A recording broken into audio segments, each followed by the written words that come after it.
High everyone, welcome to my channel Salma blogging and cooking. আশা করছি আপনারা সকলে ভালো আছেন, আমিও ভালো আছি। আজকে আপনাদের সাথে শেয়ার করব এই শীতের মরশুমে চালের আটা দিয়ে ছিটা পিঠা বা এটা নখঝাড়া পিঠাও বলতে পারেন। কিভাবে বানালাম সেটা শেয়ার করব, আর সাথে ডিমের পোচ বানিয়েছি সেটাও আপনাদের সাথে শেয়ার করব। শুনুন তাহলে।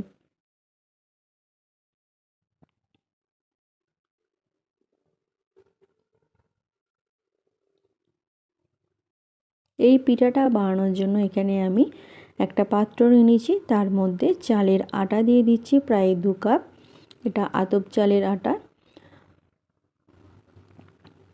আর ময়দা দিয়ে দিচ্ছি ছোট কাপের 1 কাপ। তো হিসাব মতন চালের আটাটা হচ্ছে 200 গ্রাম আর ময়দাটা হচ্ছে 50 গ্রাম।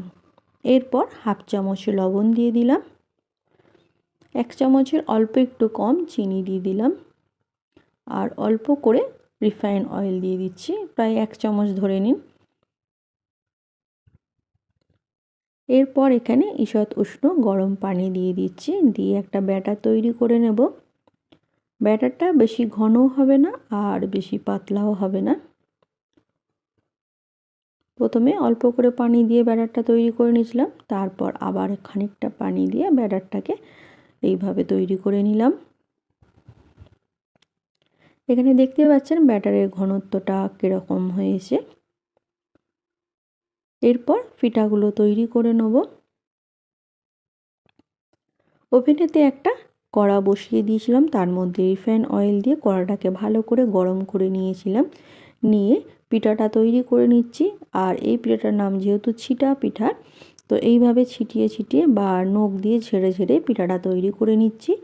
আর এইভাবে দেওয়ার পর বেশিক্ষণ নয়, 2 মিনিট রাখার পরেই পিঠাটা তৈরি হয়ে যাবে। চাইলে আপনারা ঢাকা দিয়েও পিঠাগুলো তৈরি করতে পারেন, তবে বেশিক্ষণ সময় লাগে না। তো এইভাবে একটা পিঠা আমি করে নিয়েছি, নিয়ে সেটা প্লেটের মধ্যে রেখে দিলাম। দিয়ে বাকি পিঠাগুলো কিভাবে তৈরি করব সেটাও দেখিয়ে দিচ্ছি। প্রত্যেকবারে এইভাবে রিফাইন অয়েল নিয়ে কড়ার মধ্যে ছিটিয়ে দিতে হবে। তারপরে পিঠার যে ব্যাটারটা গুলে রেখেছিলাম সেই ব্যাটারটা নখ দিয়ে এইভাবে ঝেড়ে ঝেড়ে বানিয়ে নিতে হবে বা ছিটিয়ে দিতে হবে এইভাবে পিঠেগুলো তৈরি করার জন্য।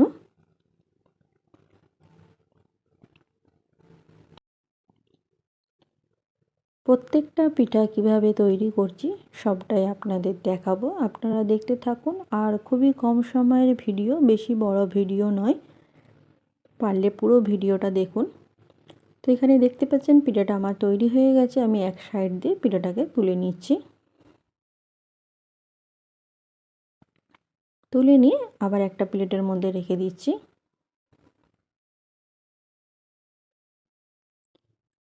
সব পিঠাগুলো আমি একইভাবে বানিয়ে নেব।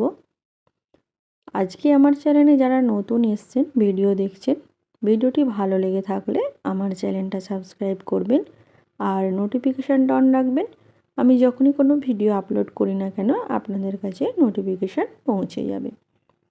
ছোট্ট একটা লাইক করবেন, কমেন্ট শেয়ার করতে ভুলবেন না, পারলে ফ্রেন্ড ফ্যামিলির মধ্যে শেয়ার করবেন। তো এই পিঠাগুলো বেশিক্ষণ সময় লাগে না তৈরি হতে, খুবই তাড়াতাড়ি ঝটপট হয়ে যায়। খালি পিঠার ব্যাটারটা তৈরি করার সময় সঠিক মাপটা নিতে হবে, তাহলেই পিঠাগুলো খুবই ভালো হবে। আর যেই কড়াটায় এই পিঠাগুলো বানাবেন সেই কড়াটা একটু তেল তেলে ভাব থাকবে, তাহলে পিঠাগুলো প্রত্যেকটা পিঠা তুলতে সুবিধা হবে, কোনো রকম অসুবিধা হবে না। আপনারা একবার অতি অবশ্যই এই নখঝাড়া পিঠা বাড়িতে বানাবেন, খুবই খেতে ভালো হয়। আর এই পিঠাটা সব সময় বানানো হয় না, শীতের সময় এই পিঠাটা বানানো হয় চালের আটা দিয়ে।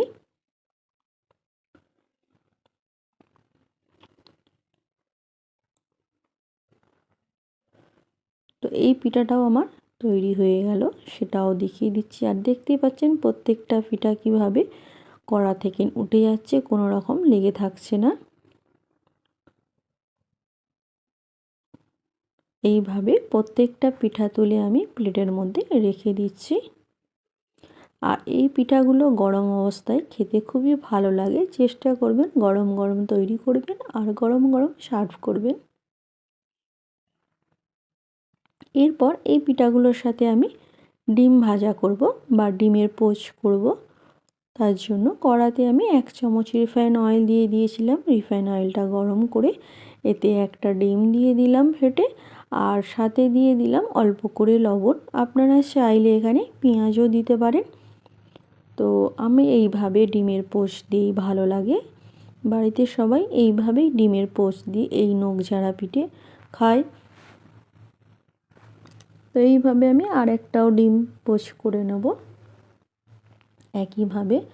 আপনারা চাইলে এই পিঠাগুলোকে গুড় দিয়েও খেতে পারেন। খেজুরের গুড় দিয়ে এই পিঠাটাও খেতে খুবই ভালো লাগে। চাইলে চিকেন কষা দিয়েও খেতে পারেন, মটন কষা দিয়েও খেতে পারেন। যাই দিয়ে খান না কেন এই পিঠাটা খেতে খুবই ভালো লাগবে। তাহলে এইভাবে পিঠাগুলো রেডি করে নিলাম, নকঝাড়া পিঠা আর সাথে ডিমের পোচ। ভিডিওটি ভালো লেগে থাকলে লাইক, কমেন্ট, শেয়ার করবেন। ভালো থাকবেন, সুস্থ থাকবেন, নিজেও ভালো থাকবেন, অপরকে ভালো রাখবেন। Thanks for watching my video. Take care.